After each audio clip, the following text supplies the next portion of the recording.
Bonjour, bienvenue sur la construction du réseau de Wessenheim et de son extension. Alors aujourd'hui, normalement, ça devait être une vidéo qui devait faire la suite sur l'application des peintures qui avait été diluée dans la vidéo précédente. Sauf que j'ai eu deux petits problèmes, en fait, qui sont arrivés en conjonction entre les prises. Le premier, c'est que mon compresseur, donc ça c'est le compresseur que j'avais en tant qu'étudiant et que j'utilisais essentiellement avec l'Aero-Pro 281 de Ramsa, c'est le compresseur que j'avais acheté en même temps, a rendu l'âme. Donc c'est vrai que ça faisait pas loin de 10 ans que je ne l'avais pas utilisé. Et quand je l'ai rebranché pour faire les démonstrations, au début j'avais un peu d'air et puis d'un coup j'avais une pression qui chutait et à un moment donné comment ça s'appelle la partie mobile à membrane, parce que c'est un compresseur à membrane, a fait voilà. Donc du coup bien emmerdé. Du coup, je me suis dit, c'est pas grave, je vais brancher mon compresseur, mon gros compresseur Michelin de 150 litres. Sauf que j'avais pas la bonne connectique pour pouvoir faire les raccords entre mon câble d'aérographe et les câbles pneumatiques haute pression du compresseur. Parce que j'ai, semble-t-il, égaré un des raccords qui me servait pour l'autre. Donc je vous mets pas les rushs absolument catastrophiques où on voit que je commence à peindre et puis d'un coup il n'y a plus d'air et il n'y a plus rien et puis je suis obligé de démonter l'aiguille, voir s'il y a un problème avec l'aérographe et en fait me rendre compte que j'ai plus que 100 grammes de pression sur le compresseur. Donc cette vidéo viendra un petit peu plus tard. Je vais revenir dans les prochaines vidéos sur du décor. C'est pas totalement urgent que je fasse de l'aérographe maintenant, donc je peux très bien interrompre cette série et la reprendre quand je recevrai mon nouveau compresseur. Et aussi les différents raccords pneumatiques pour pouvoir préparer une session dans de bonnes conditions. Donc du coup, on va regarder un petit peu autre chose. Je vais répondre un peu aux questions qui m'ont été posées sur les différents épisodes précédents. Et puis, demain, après-demain, je ferai des vidéos de décor et je continuerai la construction du décor toute la semaine prochaine, en essayant aussi de maintenir le rythme d'une vidéo par jour. Ce qui risque d'être un petit peu plus compliqué, mais bon. Donc, la première question qui m'a été posée, du coup, concerne les diluants. Est-ce que les diluants des marques sont plus efficaces que l'alcool? Alors, en fait, vous avez maintenant des peintures. En ce qui concerne l'acrylique, quand ce sont une acrylique à l'eau, le diluant de l'acrylique à l'eau, c'est ni plus ni moins un mélange. Et c'est marqué dans les docs techniques des peintures, c'est ni plus ni moins qu'un mélange avec 60 à 70% d'eau et 40 à 30% d'alcool. Alors soit c'est de l'alcool éthylique, soit c'est de l'alcool IPA, mais en règle générale, c'est ce que l'on trouve dans les diluants pour les acryliques à l'eau.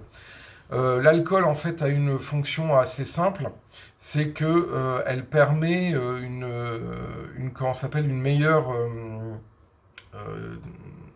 une meilleure séparation des pigments dans le liant et ça permet ça agit comme retardateur sur le liant de la peinture et donc voilà. Le problème c'est que quand on fait des grosses dilutions à l'alcool, Pour obtenir une peinture homogène, c'est-à-dire une peinture heureuse qui fasse des bulles, il faut agiter, agiter, agiter, agiter, agiter, agiter pour que la peinture retrouve une structure utilisable en pulvérisation. En ce qui concerne certaines marques de peinture, enfin certains types de peinture par certaines marques, je pense notamment à les MIG et les Vallejo. Quand on est sur non plus des acryliques à l'eau, mais alors comment ils appellent ça? Des acryliques polyuréthane, et bien là effectivement les acryliques polyuréthane ont un moins bon comportement de dilution avec de l'eau et de l'alcool qu'avec le Sinner.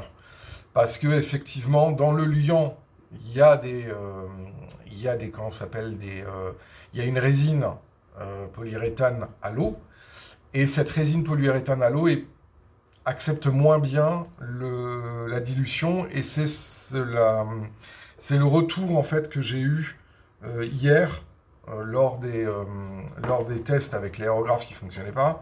C'est que effectivement toutes les dilutions que j'ai faites sont en théorie bonnes, mais à l'application, on se rend compte que les peintures avec cette technologie acrylique plus polyuréthane, effectivement, elles donnent des moins bons résultats de dilution. Et d'ailleurs, quand vous voyez la vidéo où il y a la dilution sur l'alcool, on a un liant dilué qui est moins homogène, et ça m'a un peu surpris à ce moment-là. Et donc, du coup, j'ai envoyé un mail à Vallejo, et ils m'ont renvoyé comment ça s'appelle, ils ont été super rapides d'ailleurs, super réactifs, et ils m'ont dit qu'effectivement, les acryliques polyuréthane,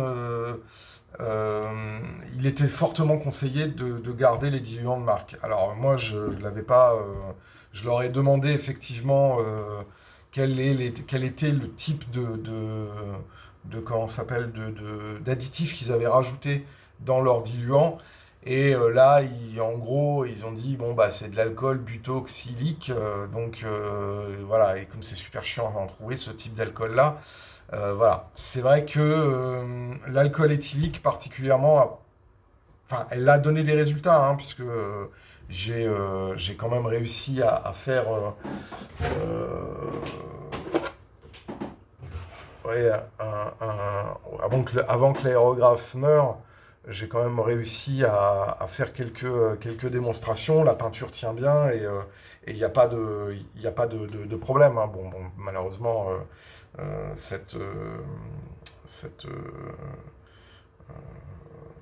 les rushs et les résultats sont pas concluants. Donc effectivement, quand on est sur des acryliques à l'eau, il n'y a aucun problème. Quand c'est vraiment des acryliques à l'eau pure, il n'y a aucun problème. Eau, alcool, ça fonctionne très bien. Quand effectivement on commence à avoir des acryliques un peu plus élaborés, avec des additifs dans le liant, là c'est effectivement... voilà, c'est plus difficile de faire ces couleurs. Après, faut voir aussi qu'il y a beaucoup de fabricants qui vous vendent à des prix faramineux quelque chose qui est assez simple, qui est en fait à base d'éthanol, hein. Vous regardez les peintures Tamiya, quand on fait une analyse du diluant, enfin quand on regarde comment ça s'appelle, les docks sécurité du X20 de Tamiya, c'est de l'alcool. Alors c'est deux alcools, c'est deux alcools mélangés, c'est de l'alcool éthylique et c'est de l'alcool IPA, avec une proportion qui permet d'éviter que le machin soit trop volatile, c'est tout, hein. Donc voilà, après voilà. C'est sûr que quand on n'a pas envie de jouer au chimiste et qu'on n'est pas sûr de son coup et qu'on ne veut pas planter sa peinture et qu'on n'a pas de temps de faire des essais, Oui, bah, vous utilisez les diluants, les thinners, les retardateurs qui sont ni plus ni moins. Alors dans les retardateurs, vous avez plusieurs types de produits qui peuvent être mis, hein. Basiquement, il y a du savon, parce que bah, ça va retarder. Alors c'est pas tout à fait du savon, mais on retrouve en fait c'est des anti. Enfin c'est du c'est des anti. C'est pas des trucs moussants. Mais c'est un peu comme la glycérine végétale ou le propylène glycol. C'est des choses qui ne vont pas s'évaporer facilement et comme c'est utilisé en très faible nombre, c'est antiperlant. Voilà, donc ça permet de fluidifier sur l'aérographe. Maintenant, concernant les mélanges de peintures que l'on fait, en règle générale, les peintures, là, comme vous voyez, qui ont été préparées, alors pas quand elles sont uniquement diluées à l'eau. Elles ont en règle générale une bonne tenue à condition que votre récipient soit bien hermétique. Par contre, quand vous faites des dilutions à l'alcool, là, votre peinture doit être utilisée quasiment dans les heures qui suivent l'élaboration de la peinture. Parce que l'évaporation comment ça s'appelle, de l'alcool laisse quand même des résidus et voilà, sauf si vous avez vraiment comment ça s'appelle, des récipients qui soient vraiment bien hermétiques.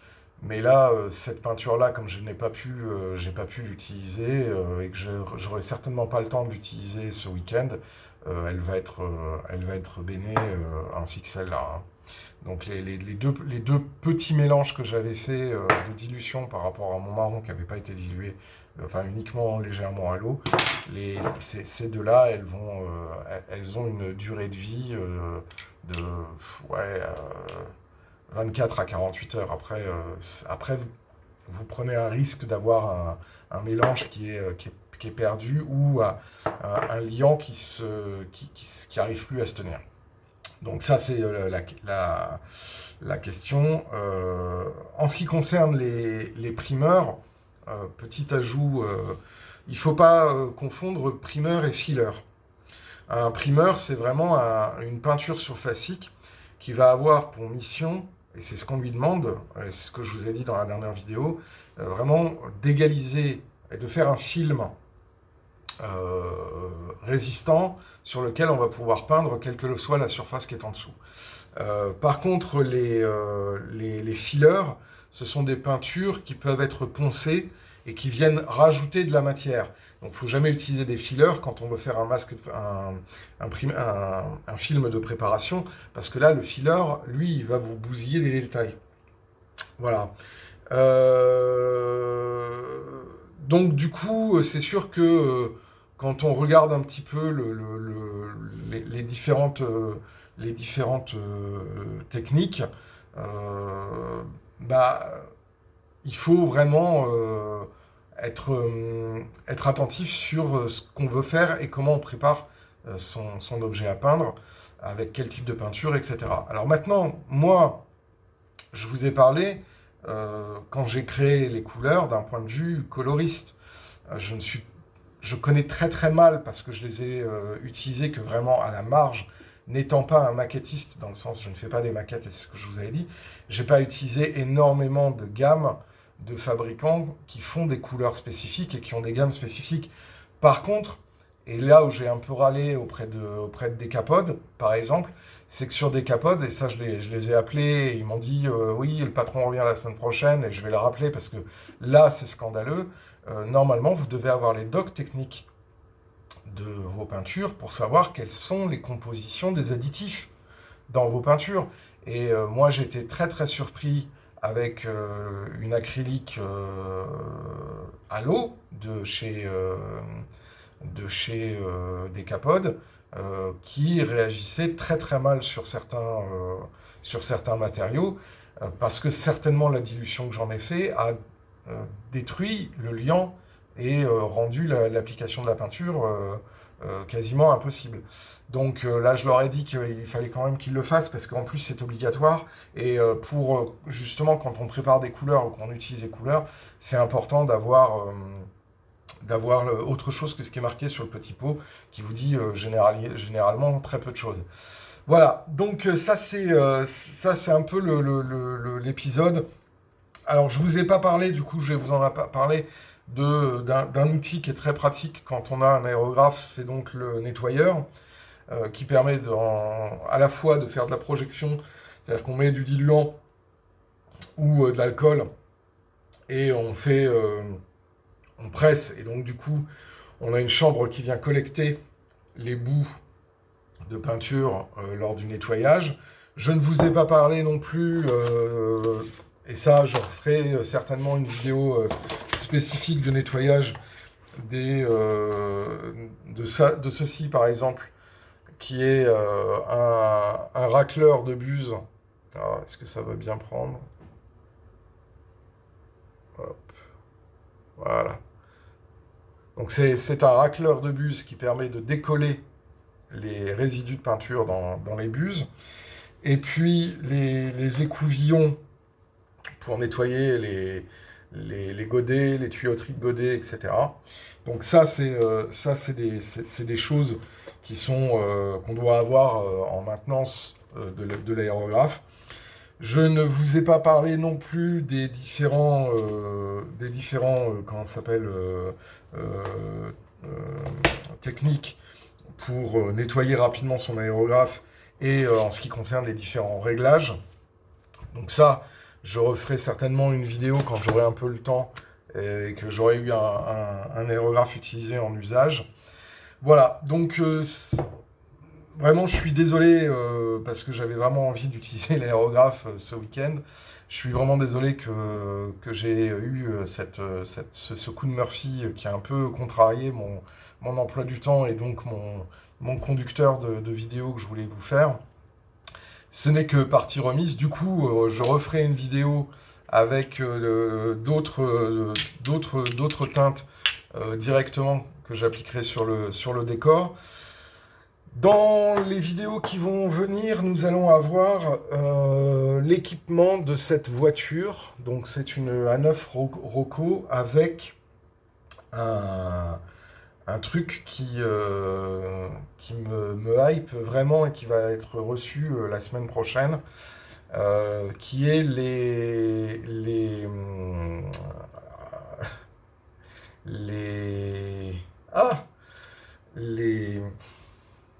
les barres d'alimentation Perfect Color, Perfect Coach.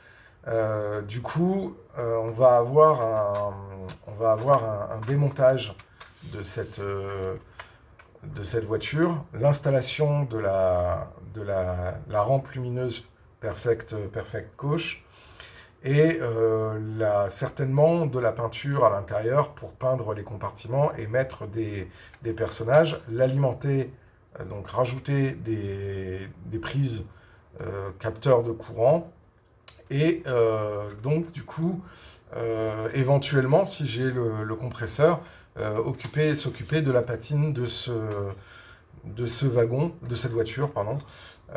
Donc ça me hype pas mal. Et je pense que ce sera la semaine prochaine que je commencerai l'atelier de digitalisation, du coup, puisque c'est une rampe avec des effets digitaux.